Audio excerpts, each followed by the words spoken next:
بسم اللہ الرحمن الرحیم۔ روزانہ ایسے ہی سچے واقعات سننے کے لیے اس چینل کو سبسکرائب کریں۔ ارطغرل غازی کی موت کیسے ہوئی؟ محترم عزیز دوستو، آج کی اس ویڈیو میں ہم آپ کو بتائیں گے کہ آخر ارطغرل غازی کی موت ان کی بیوی یعنی حلیمہ سلطان سے پہلے ہوئی یا پھر بعد میں، اور ارطغرل غازی کی موت کب اور کیسے ہوئی۔ ساتھ ہی آپ کو بتائیں گے کہ آخر ارطغرل غازی کی موت کے بعد ان کی قبر آج کہاں پر موجود ہے اور نام کے آگے غازی کیوں لگایا جاتا ہے۔ تو دوستو، ویڈیو شروع کرنے سے پہلے آپ سے بس چھوٹی سی گزارش ہے کہ اگر آپ ہمارے چینل پر نئے ہیں تو چینل کو سبسکرائب ضرور کریں اور ہمارا حوصلہ افزائی کے لیے ہماری ویڈیو کو ضرور لائک کیا کیجیے گا، تاکہ اسی طرح کی جانکاری کی ویڈیوز کا سلسلہ ہم جاری رکھ سکیں۔ دوستو، یہ بات تو بالکل ظاہر ہے کہ جب سے ارطغرل غازی سیریل آیا ہے تب سے ہی ہر مسلمان سلطنت عثمانیہ کے بارے میں کافی کچھ جاننے لگا ہے، اور بالکل اس ارطغرل غازی کے بارے میں زیادہ تر لوگوں کی معلومات حد سے زیادہ بڑھ گئی ہے،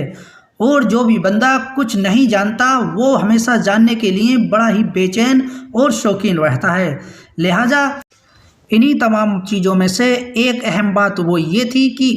آخر ارطغرل غازی کی موت کیسے ہوئی۔ دوستو، ارطغرل غازی کی موت کے بارے میں جاننے سے پہلے سب سے پہلے ہمیں یہ جان لینا ضروری ہے کہ جو شخص بھی اللہ تعالیٰ کی راہ میں جہاد کرتا ہے یعنی جنگ کرتا ہے، اس کے صرف دو ہی انجام ہو سکتے ہیں، یا تو وہ اللہ کی راہ میں جہاد کرنے والا شہید ہو سکتا ہے یا پھر غازی ہو سکتا ہے، کیونکہ جو بھی اللہ کی راہ میں جنگ کرتے کرتے اپنی جان گنوا دیتا ہے اور کافروں کے ہاتھ سے قتل ہو جاتا ہے اسے ہم شہید کہتے ہیں، اور جو شخص جنگ کرتے کرتے اللہ کی راہ میں قربان نہیں ہوتا یعنی اس کا قتل نہیں ہوتا بلکہ وہ فتح حاصل کرتا ہے اور جیت جاتا ہے اسے ہم غازی کہتے ہیں، اور ظاہر ہے کہ ارطغرل کے نام کے آگے غازی لگایا جاتا ہے۔ تو اس سے یہ بات تو کلیئر ہوتی ہے کہ ارطغرل غازی یعنی کسی بھی جنگ میں وہ شہید نہیں ہوئے تھے بلکہ وہ غازی تھے۔ اب سوال یہ آتا ہے کہ جب وہ کسی جنگ میں شہید نہیں ہوئے تھے اور ان کا قتل کسی نے نہیں کیا تھا تو پھر ان کی موت کیسے ہوئی تھی؟ دوستو، جب آپ تاریخی کتابوں میں اسی چیز کو ڈھونڈنے کی کوشش کریں گے تو آپ کو اتہاس سے یہ معلوم چلے گا کہ 1279 میں جب ارطغرل غازی کافی بوڑھے اور کمزور ہو گئے تھے تو انہوں نے اپنے قبیلے کی ساری ذمہ داری اور قبیلے کا سارا نظام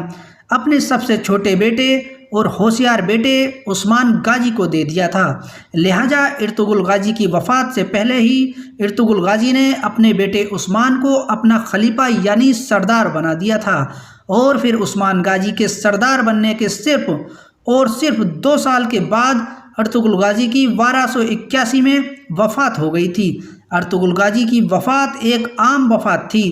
یعنی ان کی موت ایک عام بیماری کے ذریعے ہوئی تھی جس طرح بوڑھے لوگوں کی موت ہوتی ہے۔ لہٰذا ان کے بارے میں تاریخ میں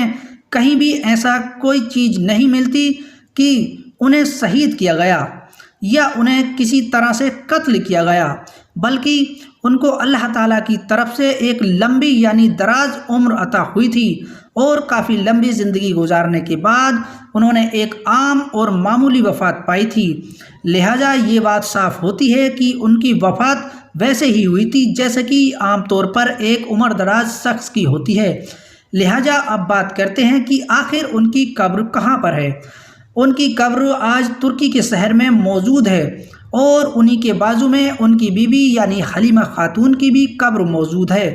اور آپ کے علم کے لیے آپ کو یہ میں بتاتا چلوں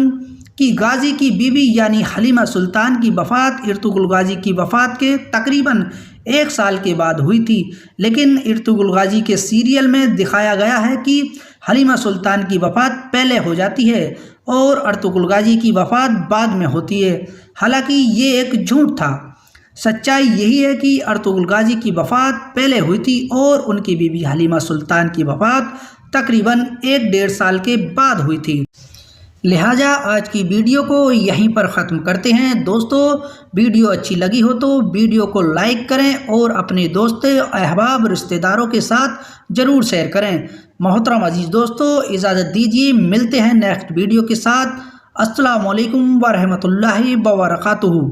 دوستو مزید ایسے ہی واقعات سننے کے لیے اس چینل کو سبسکرائب کریں، لائک کریں، کمنٹ کریں۔